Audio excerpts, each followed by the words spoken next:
معكم الشاعر أنيس زبيدي ونجمتكم تينا زبيدي. هيدا الفيديو خاص بزعران الانترنت.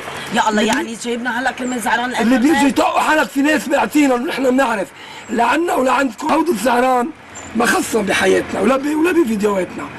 انا بدي هيك حاتم من حياتي. اطلع البلا ولا اعملها ولا حقير واعملها وانت كمان. يلا يلا.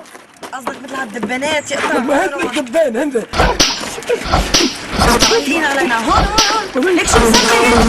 الذبابة المجنونة وقفت على دماغي فضربتها ثم ماتت. هش ابعدي بقى عن وشي.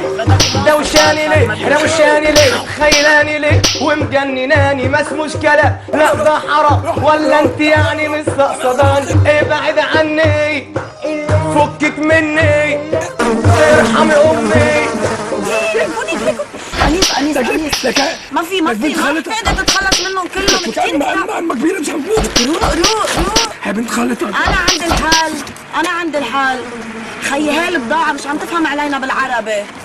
الحل نحكيهم غير لغة تيفهموا علينا. يلا يا العشاش ملكم أنا مصطفى أساس علي يا رئيس جاوز ومصطفى يتحن معنا يتحن معي يا خيي برعني العناف بتنزل وعلطنا رئيس بص على معنا ليش مع محاربين والتصوين خلقنا مع قالوا لنا قالينا طلعش ما مش بنا إلى حين فرع منا فرع بنا إلى هي العنا نايف إنه مش هي أنا حسبان بين ما ما بنمشي نحن كنا عشان ناس المراعي. اللي مردني نوعنا مني فين مني بالزك سلوا المعمى تعطى قالت لي أنا إيه بس عشان ما زال فيها اسمها يعني ما خلاني مقل بدل ما خلاني بهيك. كانت نهاية الذبابة نهاية مأساوية فقط